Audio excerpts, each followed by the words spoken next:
de retour sur KTB Radio en direct de la 20e édition de Serre les Arts et nous accueillons, on va dire, deux piliers de cette exposition pour les 20 ans de Serre les Arts, les résidents, Ced Rousse et Stéphanie Peltra, qui ont donc restitué leurs œuvres cette année. Alors on va en parler, parce que c'est quand même deux œuvres assez, avec deux personnages assez dingues pour le coup, et on a même assisté à l'inauguration.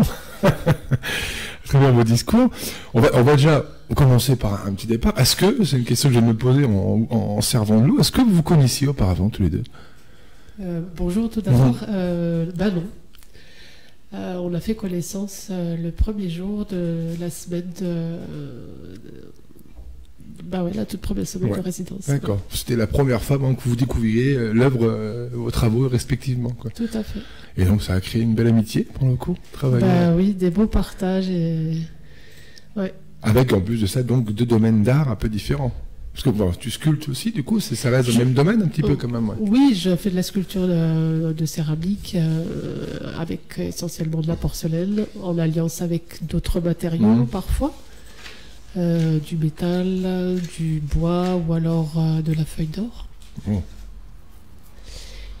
Et puis c'est encore un autre domaine, tout aussi riche. Et toi, sur la pratique de ton art, quel type de matériel tu utilises? Moi j'utilise la pierre. J'aime pas le mot utiliser, j'aime rencontrer la pierre, on va dire. D'accord. Donc des pierres que je vais chercher beaucoup dans les torrents des Hautes-Alpes, puis dans Montagne de Lure aussi, des calcaires, des pierres froides comme on dit, puis calcaires durs que je travaille. Et dans le cadre de cette résidence, j'ai cherché une situation, une manière de révéler un galet du Buëch. On va y revenir un tout petit peu plus tard. Premièrement, est-ce que la vocation que vous avez donc en tant qu'artiste est quelque chose que vous aviez depuis votre enfance, par exemple? Est-ce que c'est quelque chose qui vous a semblé évident à un moment? Est-ce que vous pratiquiez le dessin, par exemple? Vous aimez bien faire des châteaux de sable, des trucs? Est-ce que c'est quelque chose qui a toujours été évident, peut-être au fond de vous? À quel moment ça se déclenche Pour ma part, déjà à l'époque du collège, je dessinais beaucoup, oui. Ouais. Et après, on m'a dirigé vers des études qui ne me correspondaient pas, mais j'avais l'option plastique qui était présente. Et... Tu as sauté dedans. Ah oui. Et c'est vrai que là, il y a quelque chose qui s'ouvrait, quoi. Et c'est bien après la période de bac à redoubler, etc., que je me suis dirigée vers les Beaux-Arts. Et là, il y a vraiment eu une ouverture Voilà, et la révélation. Oui, vraiment la possibilité de toucher à différentes techniques, qui fait que ça a ouvert un panel riche vers différents domaines. À l'époque, je travaillais pas mal la photo, la vidéo, un peu de sculpture métal, de gravure et de céramique.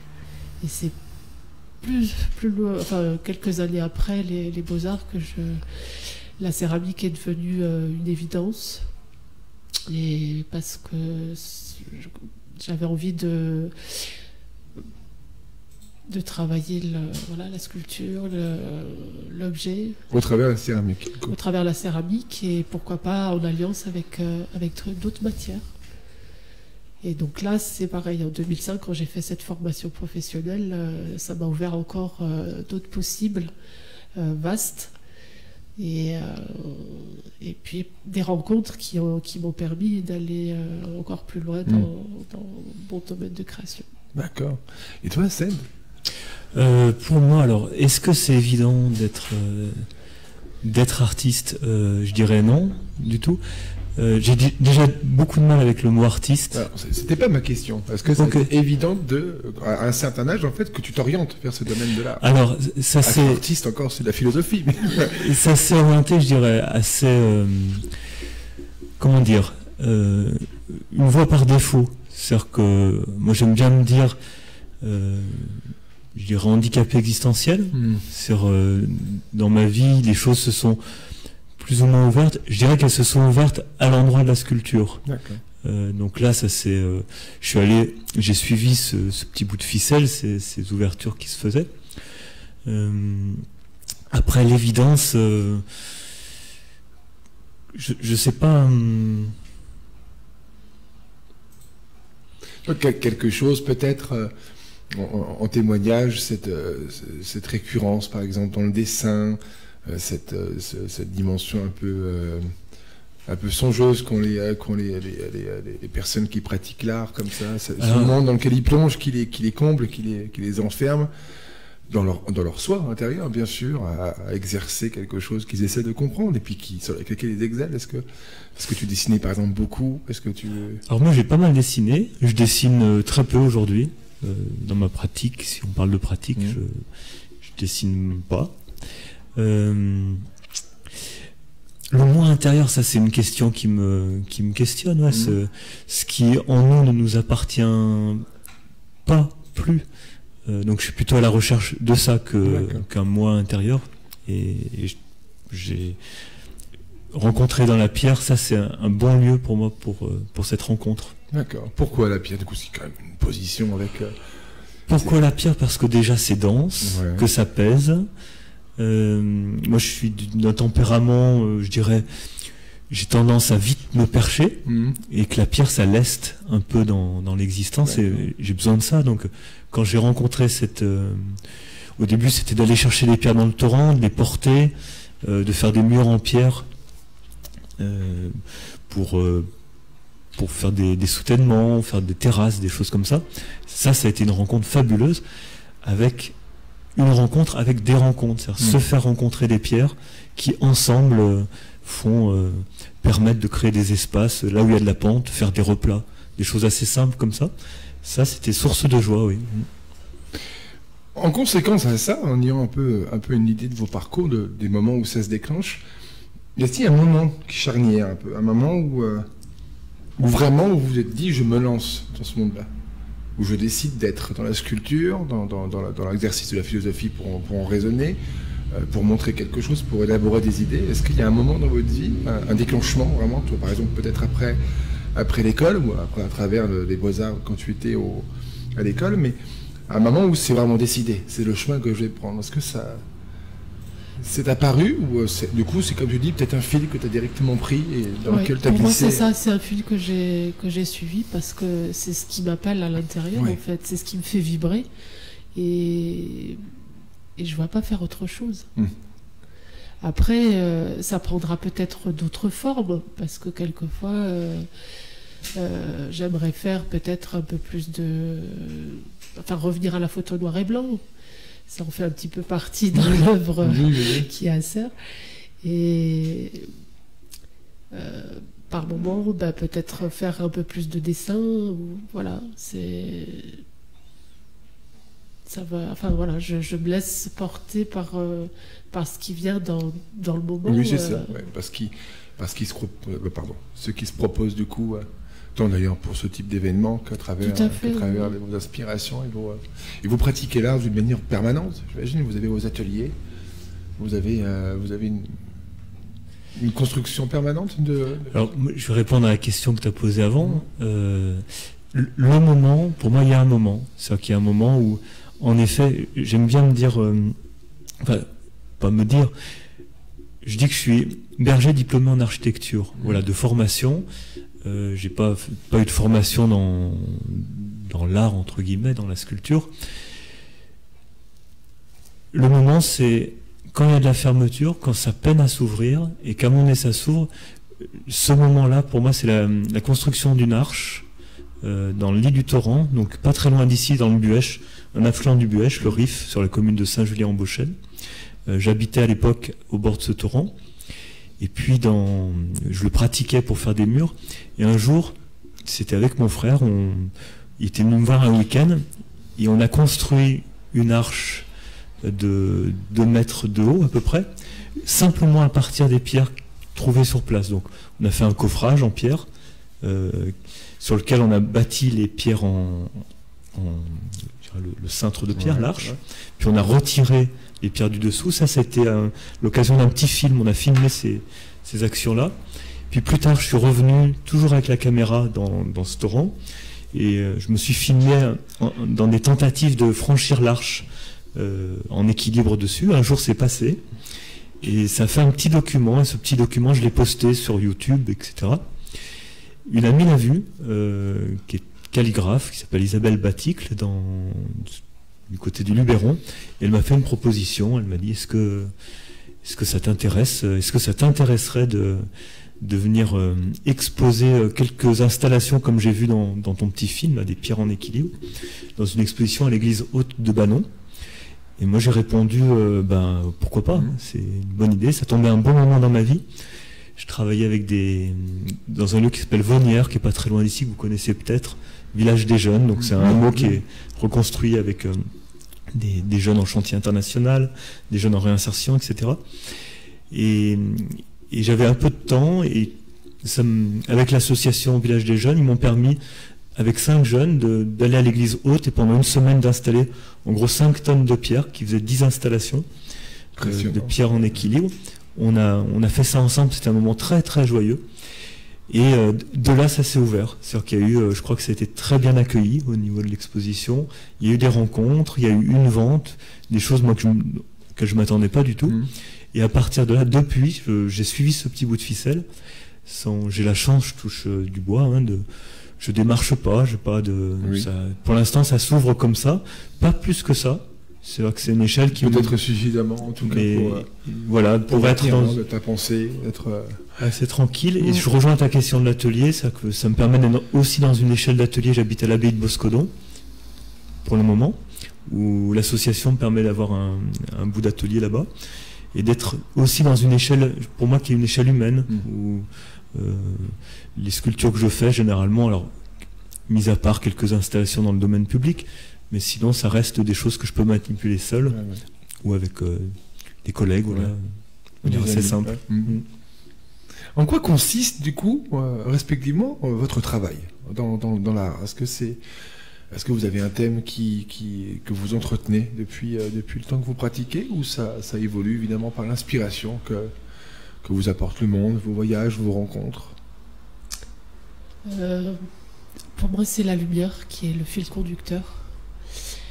La lumière par symbole ou dans la matière? Justement, c'est la lumière vue de différents angles. En fait, ça peut être la lumière ambiante qui traverse mes œuvres. Ça peut être une lumière électrique, mais après, ça peut être aussi... une lumière intérieure, par exemple. Exactement, tout à fait. Moi, je dirais la joie, qui est le fil directeur. Enfin, je ne sais pas si on peut parler de fil directeur, c'est quelque chose que je cherche, des formes de joie que je cherche dans la pierre, et comme tempérament, je me dirais aussi comme chasseur. Ça, je me sens de plus en plus, il y a des animaux qui apparaissent en forme plus définie, on va dire, et j'aime bien m'imaginer. Dans une pierre, je ne sais pas à l'avance quel type d'animal je vais trouver, quel type d'animalité, mais je sais qu'il y a le désir d'être, que ma joie correspond à la rencontre avec quelque chose de l'animal, de plus en plus. Ça se reconnaît, enfin je le reconnais. Et donc je poursuis ça et j'ai des stratégies pour poursuivre ça. L'une d'elles, c'est d'éviter toute idée. C'est surtout dès que j'ai une idée de sculpture, non, une idée de quelque chose qui viendrait, etc. Je cherche pas à rejoindre une idée. Ma manière d'avancer, ça serait d'avancer parmi les idées qui pointent, de dire s'il y a une idée, c'est pas le bon endroit, quoi. Ça doit se découvrir, et parce que ça se découvre, qu'il y a de l'étonnement. C'est intéressant. Il y a de l'apparition. Et cette apparition, je crois que c'est là où il y a de la joie qui se crée et qui peut-être peut se transmettre à travers la sculpture à d'autres. Oui, c'est une méthode du coup. Vous avez donc deux méthodes différentes. Toi, tu travailles assez ça, du coup. Tu travailles aussi en collaboration avec d'autres.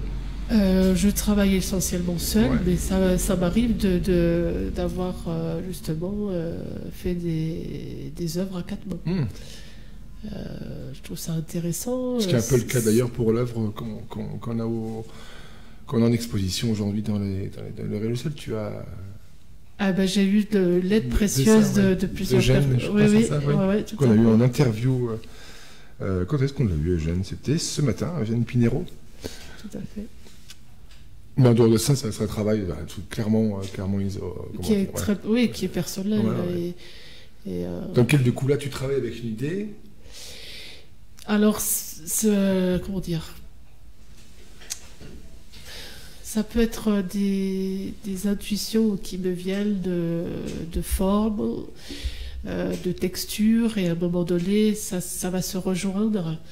Et souvent, ça arrive que je laisse poser sur un plan de travail des textures. Et puis, je vais passer 1 fois, 2 fois, 15 fois. Et à un moment donné, il va y avoir un déclic qui va rejoindre l'idée de forme que j'avais à la base. Et puis, quelquefois, il y a une idée qui peut être là, mais je sens qu'il y a encore...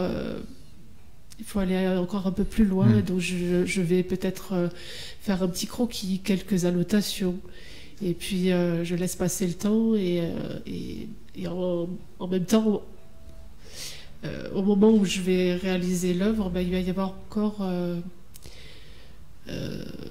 Des moments de réflexion, oui, mais il va y avoir un lot de surprises qui est amené par la matière, auquel je ne m'attends pas, et c'est là où j'ai des surprises, et où c'est joyeux, effectivement, parce que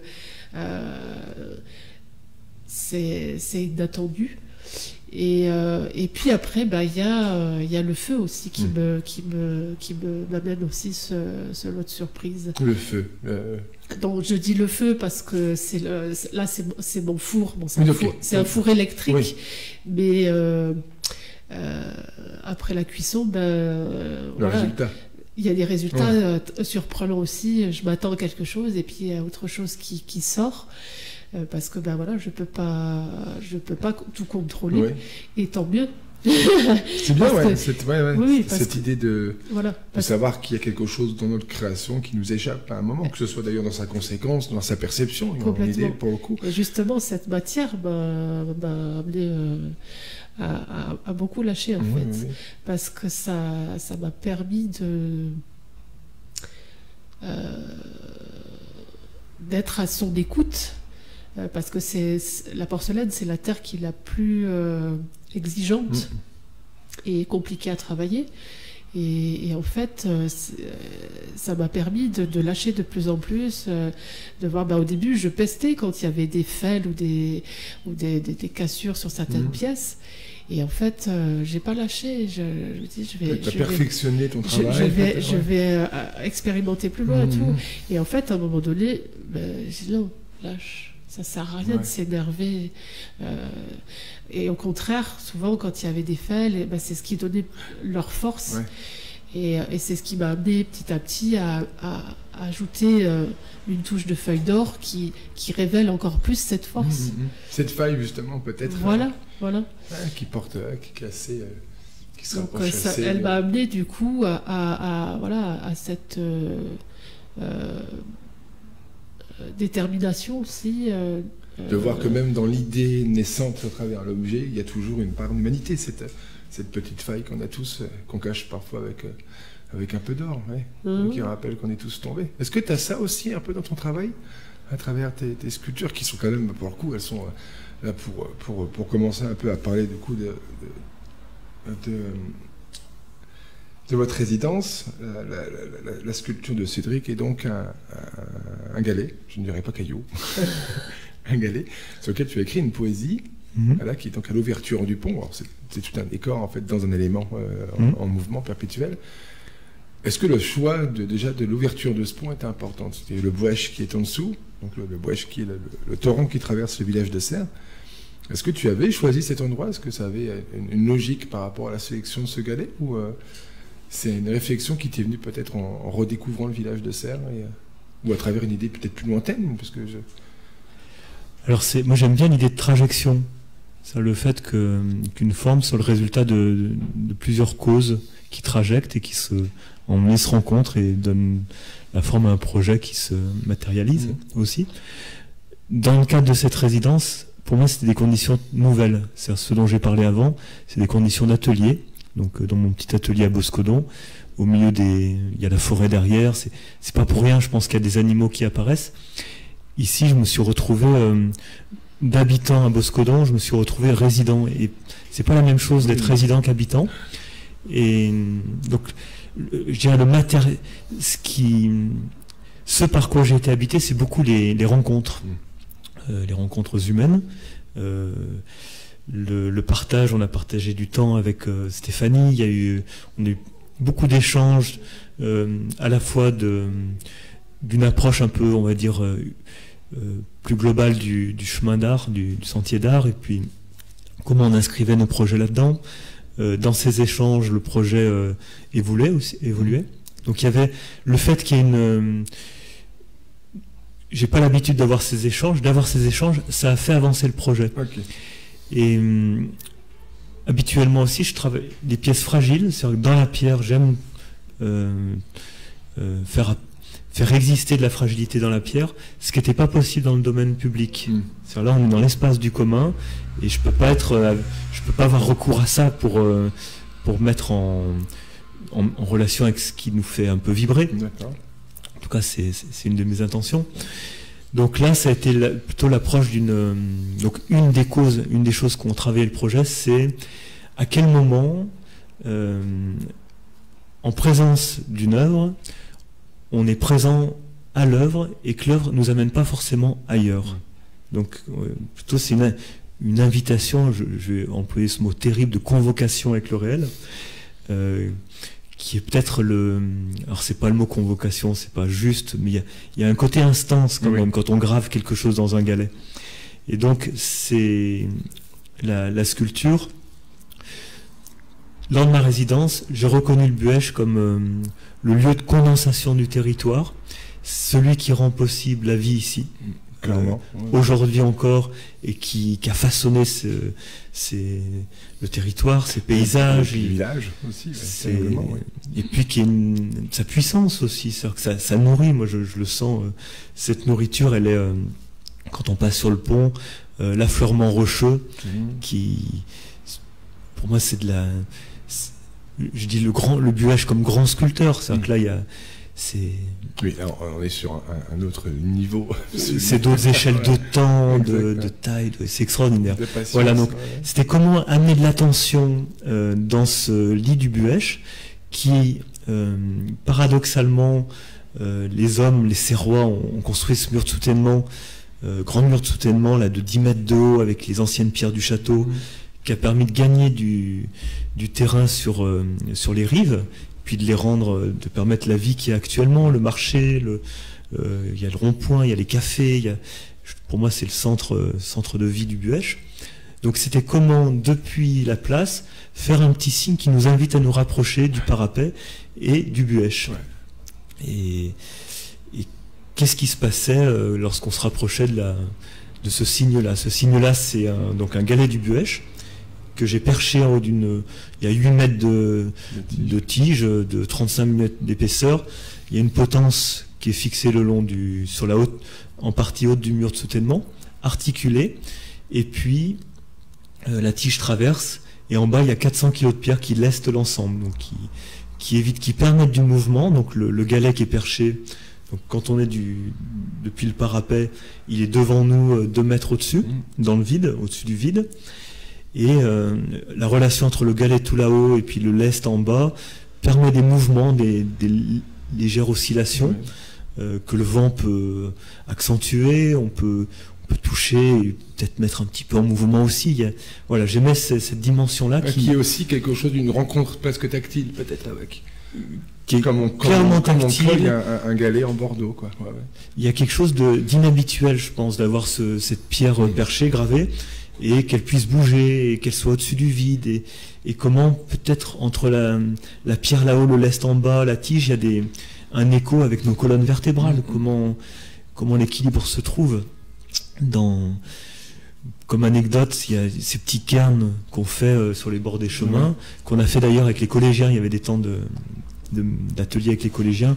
Ils ont fait leur petit cairn, mettre des pierres les unes sur les autres dans le lit du torrent. Pour moi, c'est le même genre d'action. C'est-à-dire qu'en mettant les pierres les unes sur les autres, il y a un équilibre qui se cherche, et les colonnes vertébrales de chacun sont de la partie. C'est avec nos colonnes qu'on arrive à mettre en équilibre des cailloux. Bien sûr. Donc c'était de retrouver ces qualités-là, voilà, dans une œuvre qui soit à l'échelle du village. Ouais. Et puis du buèche, un peu quand même. Et du buèche. Ouais. Que ce soit du buèche. Il y a donc une gravure dessus, un bout de poésie, que donc j'ai entendu lorsqu'on l'a inauguré. On peut en parler un petit peu de ces quelques petits mots? Ah ouais, moi je suis heureux de parler de ces quelques petits mots. Ouais. Tu as un tas de références à notre bon ami François. Ouais. Gravé dessus, un poème, c'est quelques mots, hein, c'est 6 mots. Pour une fois, ici et là. Pour moi, c'était... Alors, je peux donner une explication parmi d'autres. En écrivant ces quelques mots, c'est lié beaucoup à la question de notre existence actuelle qui, en étant ici, l'ici c'est, je dirais, dans nos pieds, hein, pour le coup dans nos colonnes vertébrales, on est souvent ailleurs, je trouve.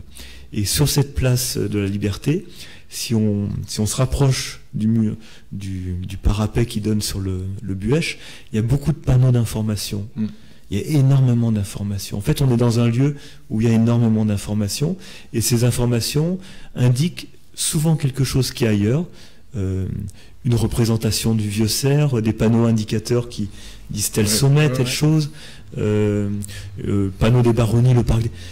Donc, on est ici devant ces panneaux, et en même temps, ça nous invite à être ailleurs. Puis nos portables, on est ici et on est ailleurs. Et puis il y a de l'ici qu'on n'a pas forcément envie d'être là. C'est-à-dire, il y a une poubelle, c'est bien qu'elle soit là, elle est là, mais en même temps, je dirais qu'on s'y identifie pas trop. Dans la sculpture, j'ai cherché à faire exister quelque chose où peut-être ici est là, c'est-à-dire que ce qui se passe dans cette pierre perchée, c'est un peu nous. Et que ce réel-là, je trouve, quand ça se passe, en tout cas pour moi, quand ça se passe dans ma vie, c'est assez joyeux. Ouais. Là, depuis quelques jours, je l'accompagne pendant Serre les Arts. J'étais sur le parapet, là, sur le petit garde-corps, là, et je regardais les gens passer. Beaucoup de gens qui ne le voient pas, par exemple, qui le calculent pas. Et puis il y a des personnes qui le calculent. Tiens, qu'est-ce que c'est ça? Puis bon, alors je suis là, on échange, et une des remarques, il y a une personne dans notre échange, je lui demande, pour vous c'est quoi ici et là? Il dit, pour moi c'est ici et là, il y a un lien entre la géographie, c'est-à-dire de tout ici, et qui est là, et mon intime, et voilà. J'avais pas pensé à ça, mais il m'a fait avancer. Donc je pense que c'est une phrase qui peut dans longtemps se découvrir sous des aspects différents. Merveilleux. C'est poésie. C'est vrai que moi, je vois bien cette pierre, en revenant un peu sur ces informations qui nous entourent sur cette place, et sur ce constat que tu disais tout à l'heure d'un galet qui n'a rien à faire dans le ciel, donc. Et ça nous invite à regarder, pour le coup. Et qu'est-ce qui fait qu'un jour on regarde une pierre? On voit la multitude des pierres. Dans quelle situation on se met à regarder une pierre, à considérer une pierre? C'est ça. Je suis amoureux des pierres, hein, et pour la première fois, c'est la première fois que j'interviens aussi peu sur une pierre. D'une certaine manière, elle est dans sa forme qu'elle a trouvée grâce à sa vie dans le torrent. Hein, c'est le torrent qui lui a donné sa forme. Qui a une douceur aussi, je l'ai choisi pour sa douceur. Là, on est sur un autre domaine pour toi, Stéphanie. Oui. On est aussi un peu sur de la sculpture, du coup, mais donc à travers un jeu de plusieurs méthodes. Est-ce que tu peux nous en parler? Pour ce projet d'installation, j'ai eu envie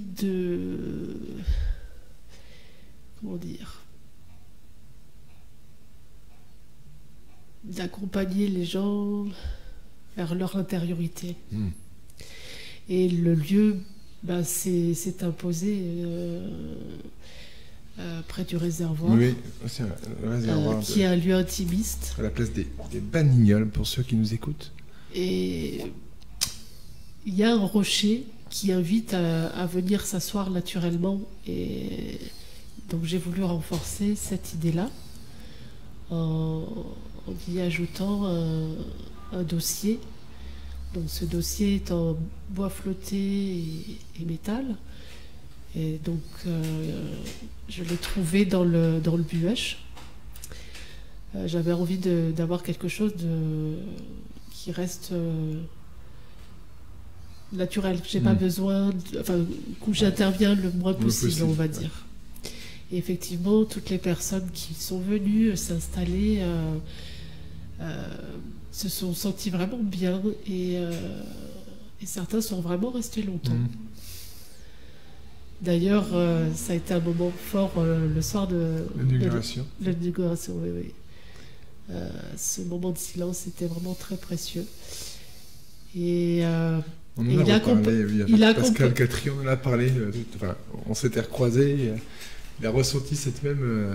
C'était assez vraiment fort. Très fort. Que ça sort à cet endroit bien précis. Ouais, et plusieurs personnes me l'ont dit et vraiment ça m'a énormément touchée que ces différentes personnes aient pu apprécier ce moment. Et il est accompagné d'un magnifique arbre, un tilleul qui a poussé à côté. Et donc en face, il y a une partie du réservoir où j'ai fixé avec l'aide de Jean-Marc et de Vincent. Donc c'est une aide précieuse pour cette installation. Donc un disque en métal cerclé, voilà, qui pour moi donc est un iris avec sa pupille. Donc en métal que j'ai gravé donc pour justement évoquer les filaments qu'on pu avoir dans l'iris. Un œil grand ouvert. Donc ça je fais un petit clin d'œil à une personne qui me disait ben oui, finalement cet œil nous regarde aussi. Et il y a un jeu de regard, de va-et-vient en fait. Voilà. Et dans cette partie métallique, donc j'ai eu envie de rassembler les différents patrimoines du territoire serrois, donc le bâti, l'humain et le végétal, avec des éléments en porcelaine.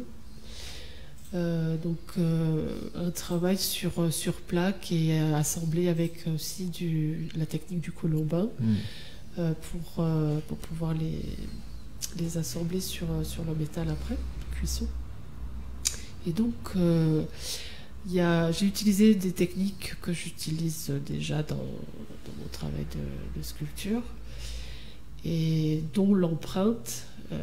Pour le bâti, je suis allée dans les rues de Serres, essentiellement dans la partie la plus ancienne. Ouais. Et donc j'ai pris quelques empreintes d'endroits sculptés dans la pierre, comme autour d'encadrement de portes. Ouais. Ça pouvait être aussi donc des éléments de détail de portes sculptées en bois. Comme pour celle de la mairie, par exemple. Ouais. Ou alors de ferronnerie, et donc là, ça peut être un détail de heurtoir, de serrure, ou alors un contour autour de l'embouchure d'une fontaine.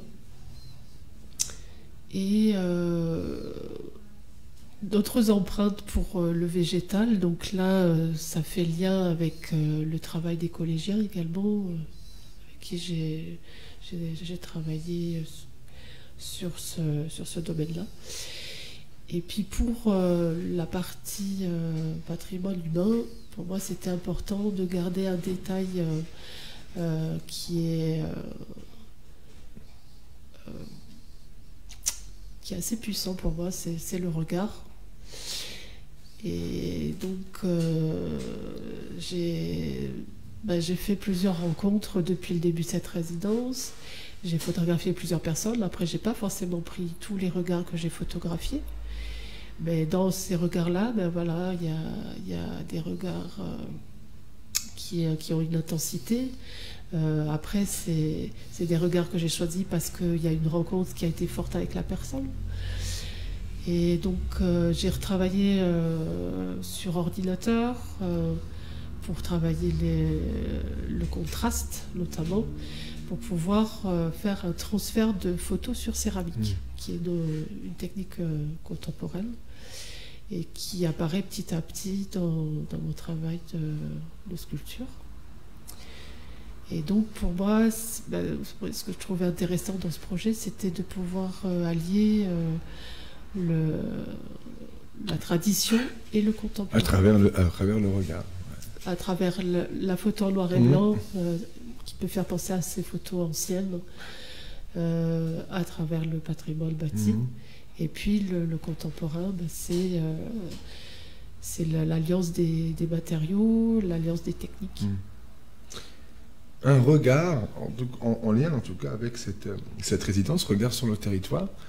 Est-ce que c'est un sujet qui vous a toujours intéressé, l'idée de travailler une œuvre avec un sujet, pour le coup, là, sans cette liberté peut-être de se donner le loisir à créer quelque chose de soi, à défaut, ou peut-être de singulier à l'égard d'une rencontre, mais là, il y avait bien un thème, ça encadrait le territoire. Est-ce que ça vous a, de toute évidence, oui, mais est-ce que c'était quelque chose de nouveau, qu'on vous propose une résidence de 7 semaines, en collaboration avec les enfants, de créer des liens comme ça avec la communauté serroise, avec l'administration, avec les collèges, des jeunes qui viennent aussi découvrir ça. C'était une nouveauté pour vous de traiter d'un sujet aussi important pour le coup que le décor serrois? C'est la première fois, oui, que je fais un projet aussi conséquent et qui s'inscrit pérenne dans un sentier d'art. C'est vrai que votre œuvre reste immortelle. Voilà. Et après, j'ai fait d'autres résidences, mais oui, pour après travailler sur des sujets, ça m'est déjà arrivé. Mais pour moi, il faut vraiment que ça m'inspire, que j'allais poser la question. Que ça me touche vraiment à l'intérieur, quoi. Parce que sinon, je peux pas aller. Toi, tu n'es pas des Hautes-Alpes, je crois. Tu ne vis pas dans les Hautes-Alpes. Tu es originaire de. Oh là, souvent je dis de partout et de nulle part parce que j'ai beaucoup déménagé. J'ai vécu longtemps en Alsace. D'accord, j'ai les souvenirs. Voilà, pendant 22 ans. Et là, fin d'année, ça fera 5 ans que je vis dans le Vaucluse. D'accord. Et tu connaissais les Hautes-Alpes? Tu étais déjà venu non, mais je voulais postuler pour cette résidence quand j'étais en Alsace. Et puis, je ne sais plus pourquoi ça ne s'est pas fait. Et puis, c'est que ça devait se faire. À ce moment-là, Voilà. Donc, tu as pu découvrir, du coup, un appel à projet autour du regard, sur le territoire en tout cas, et donc découvrir une région, ça te plaît, les Hautes-Alpes? Ah, oui, il y a... Je suis sûr que ça pas l'Alsace. C'est vrai qu'il y a eu à plein de niveaux, en fait. Les rencontres et puis cette nature qui m'apaise, en fait. Ouais. Et puis, elle est vraiment magnifique. Donc, Et toi, Céd, du coup, en connaissant pour le coup le territoire, ça a peut-être au contraire même réveillé en fait des idées que tu avais toujours entretenues en découvrant ton propre chez toi, en découvrant ces montagnes que tu as déjà grimpées, ces forêts que tu as déjà entendues. Alors j'irai dans le territoire, ça me fait penser aux poupées russes. C'est-à-dire qu'il y a un territoire en effet que je partage même en étant près du lac de Serpenson qui est le territoire des Hautes-Alpes, d'avoir habité à Saint-Julien-en-Beauchêne, c'est une autre échelle. Ouais.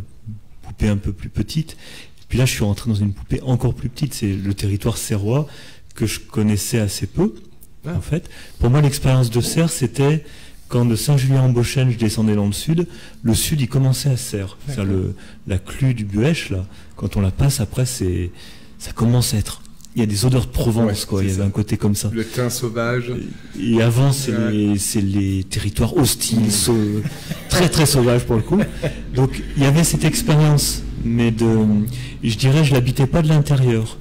Et cette thématique du territoire, j'ai aimé de passer d'appréhender de l'extérieur un territoire à d'être habité. C'est-à-dire comment intimement ce territoire s'est mis à être présent.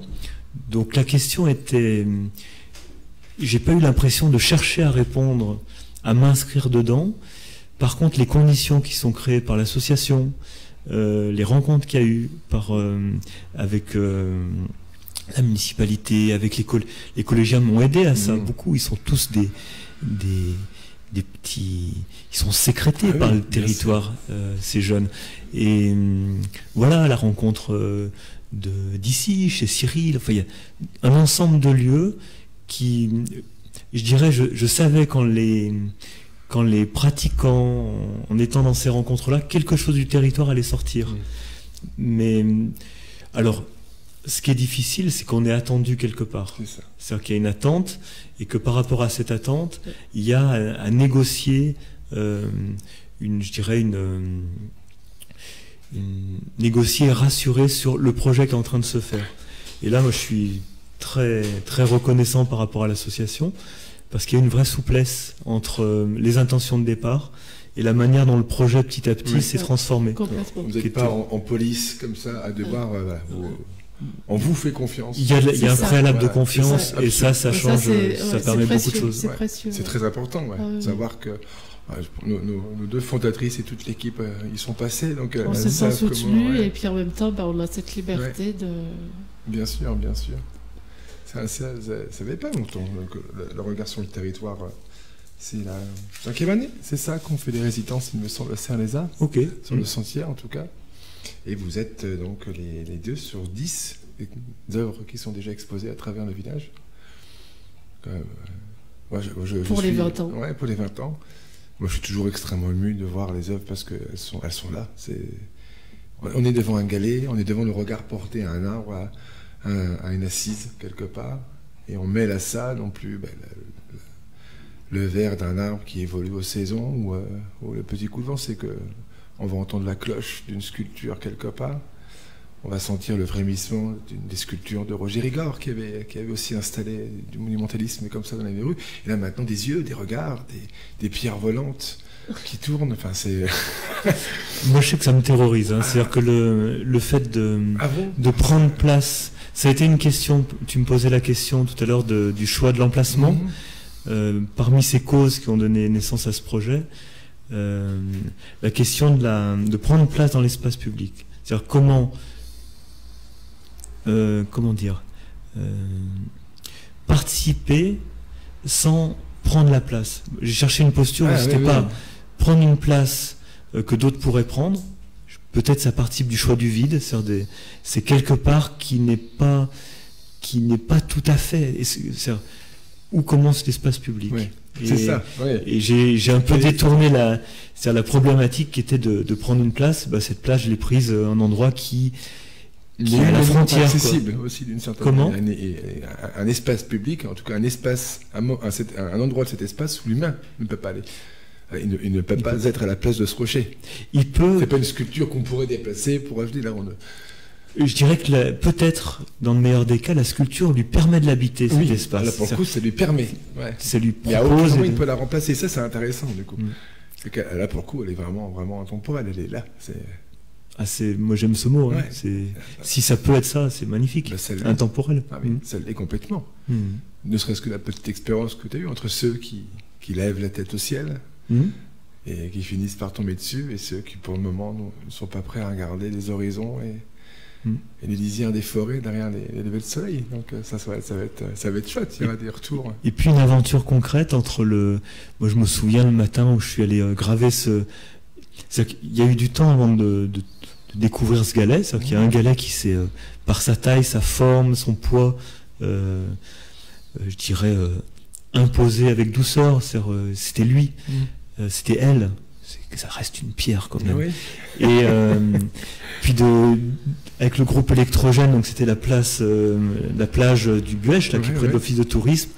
Puis un matin assez tôt, arrivé avec le groupe électrogène, dans la rallonge, il y avait besoin du perfo pour le percer en dessous, de quoi graver, et puis d'être là. Tout fait sur place. Tout sur place. Donc ça, c'est une partie de l'aventure. Puis l'autre aventure, plutôt aventure humaine partagée, de l'installation avec Patrick du service technique, avec Philippe, les échanges qu'on a eus. Philippe je dis voilà, moi j'aimerais me placer là. est-ce qu'ils vont accepter là, Ouais. Monsieur le maire qui a, Bien sûr, bien qui a sûr. accepté, et Philippe qui mais ouais, ça va le faire, vas-y. Patrick a été avec avec le tracteur de la commune là, Ouais, pour pour installer les pierres, les faire descendre, les 400 kilos de pierres, les faire descendre en rappel. Il y a eu des moments comme ça. Une sacrée aventure, mais ça s'est Super. passé tout récemment en plus de ça. Ça s'est passé entre mi-août Oui. et la dernière pierre a été posée il y a 3 jours. On en a essayé une avant quand même, pour l'anecdote, Ouais. qui était trop grosse et qui emportait la structure. Ah oui. Donc la première pierre que j'avais appréhendée, j'avais pas suffisamment senti la structure, et c'était trop lourd, quoi. Ça emportait tout. Donc Combien fallait pèse le juste- galet là, qui est actuellement installé? le galet il doit peser entre 70-80 kilos. d'accord, Voilà. ouais. sur, Un homme. C'est pas mal. Ouais, c'est un homme, ouais, c'est ça. C'est un homme. Un petit homme. Je fais 70 kilos. Moi aussi. Merci pour toutes ces infos. Les projets futurs, on en est où? Qu'est-ce qui se passe après la résidence? Tu repars en Alsace ou tu restes près de nous? Tu repars dans Vaucluse, pardon, ou tu restes avec nous? Oui, pour préparer une expo sur Toulouse Ouais. le week-end prochain. Oh, oui, non, directo. Et puis, il y a une autre exposition qui aura lieu à Valory, mais pour fin 2024, début 2025, avec un projet de résidence là-bas. Ah, ok. C'est voilà, ça là, c'est Ouais. en devenir. On est sur un planning. Et voilà, d'autres expos, voilà, où j'ai postulé et j'attends voilà des. Une petite semaine encore de préparation, puis après un peu de temps peut-être pour se Oui. remettre de tout ça. Oh oui, oui, Parce ça que sera, ça sera va- nécessaire. Ça va être un sujet à réflexion au fond de soi. C'est ça, complètement. Et toi, Celle? Et moi, pareil, semaine prochaine, vendredi prochain, il y a un vernissage d'une exposition avec un peintre Bottolier. On expose à la galerie du Pont des Arts à Seyssel, dans l'Ain, pas très loin de Genève, dans une galerie associative, un joli lieu. Ça jusqu'au 5 novembre. Et puis retrouver l'atelier, ranger l'atelier, faire du nettoyage, préparer l'hiver, enfin Ouais, voilà, c'est des ça, choses, ouais. de se réimmerger, puis de découvrir peut-être dans de nouvelles créations quel sculpteur je deviens, si je le C'est suis beau, encore, ouais. voilà. Oh, je pense, oui. Est-ce qu'on a un moyen de vous contacter? Les gens qui nous écoutent seraient un moyen de vous contacter, un moyen de visualiser peut-être vos travaux depuis Internet? Est-ce que vous avez des sites Internet qu'on pourrait communiquer? Sur Facebook et Instagram. Oui, d'accord. oui. T'es surtout sur ça. Voilà, j'ai un site mais qui est en reconstruction pour l'instant. Donc, Ok. Est-ce que tu peux dire peut-être comment c'est Stéphanie Peltrin. directement sur les deux réseaux? Oui. Et pour toi? Et pour moi, cedrouse.fr, c'est le site internet, et Ouais. puis je suis présent sur les réseaux sociaux, donc Bien sûr. Facebook et Instagram, à Cedrouse. Voilà, et puis on peut venir me rencontrer à l'abbaye de Boscodon, Ouais, c'est possible, directement. avec peut-être un petit message ou en me téléphonant. Ah bon. Par hasard. On peut s'y retrouver. Par hasard. Ah bah flûte alors. La 20e, on va revenir une dernière fois sur ça, pour le coup. 20e festival de Saint-Lézard, 20 années. Toi, tu découvrais Saint-Lézard. Toi, Cédric, tu connaissais déjà Saint-Lézard, pour le coup. Oui.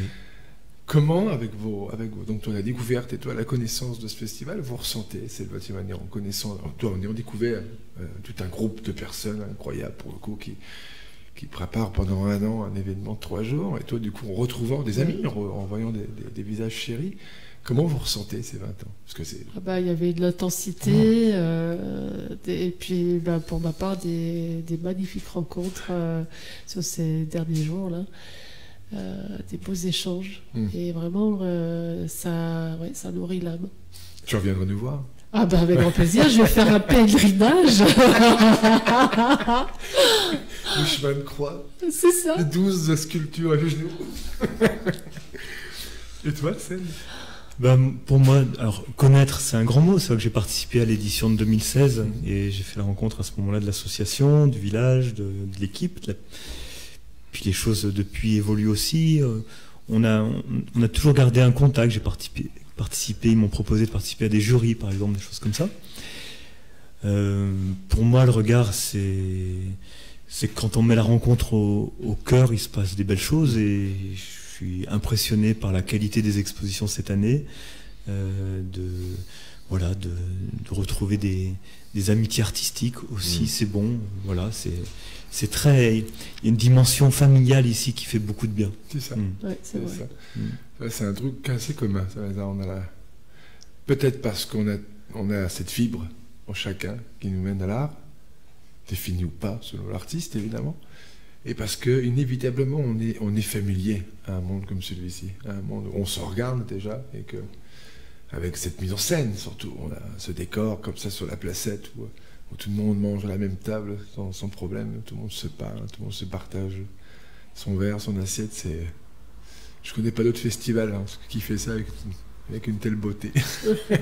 Et vous avez été là, c'est ça qui nourrit aussi ces décors, parce que Saint-Lézard n'existe pas sans vous, tout simplement, je pense, donc sans les résidents surtout,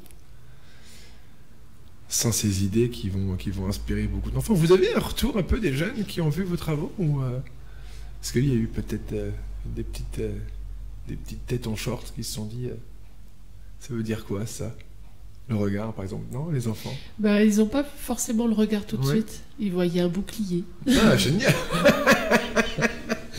Ils voyaient Iron Man direct. Ah d'accord. Et toi? Qu'est-ce qu'ils voient? Ils voient peut-être une tête ou des choses comme ça. Je crois que ça en tout cas avec les jeunes vendredi, là, avec les rencontres autour de la sculpture, c'était plutôt bien reçu, j'ai trouvé, par les jeunes. Après, la difficulté de l'endroit, c'est que c'est très bruyant, qu'il y a peu d'espace devant, que se retrouver, pour l'instant c'était avec des classes, c'était pas un espace qui est très propice à être nombreux avec.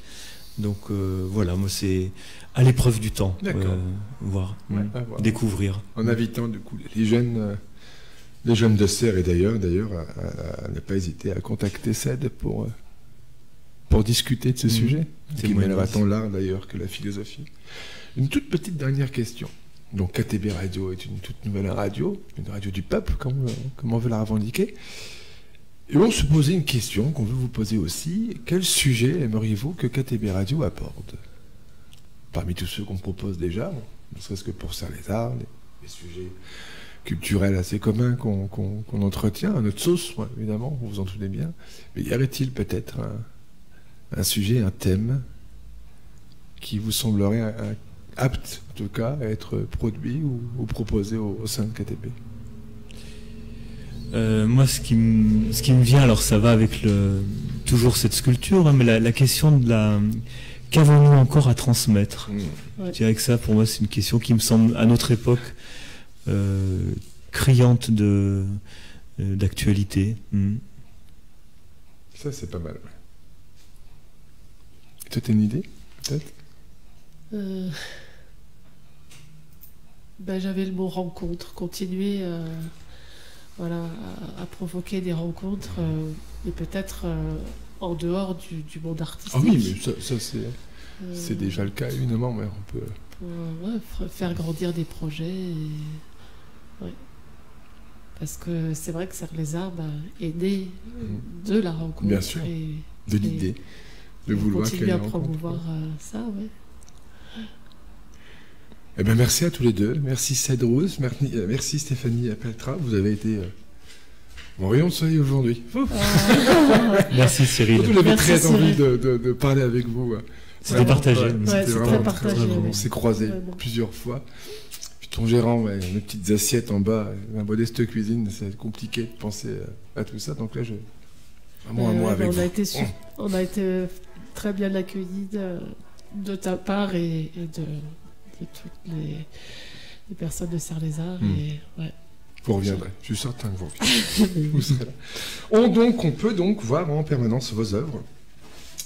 On avait dit quelle place? C'était. J'ai noté ça sur une feuille que j'ai perdue. Résidence, elles sont où? Toi, donc à l'entrée du pont de Serres. Et c'était la place avec un nom improbable, c'est ça. Donc l'entrée du pont qui va en direction de Sisteron, juste avant, au cœur du village. Quant à Stéphanie, place des Baguignoles, donc sur ce qu'on appelle ici l'ancien réservoir du village. Un tout petit chemin qui monte, avec un beau joli tilleul en effet qui vous accueille, et la sculpture qui est donc accrochée sur l'un des côtés du réservoir. Encore merci mille fois. J'espère vous revoir très très vite. Vous savez que vous serez toujours les bienvenus ici, évidemment. Avec grand plaisir. Merci à On toi. a Margot qui va bientôt nous rejoindre. Ouais, on a encore une petite demi-heure. On va vous passer un petit peu de musique. On se retrouve donc dans une demi-heure. Merci d'avoir écouté. N'oubliez pas de réagir sur les réseaux sociaux et depuis l'application KTB Radio en utilisant la dédicace. À tout de suite.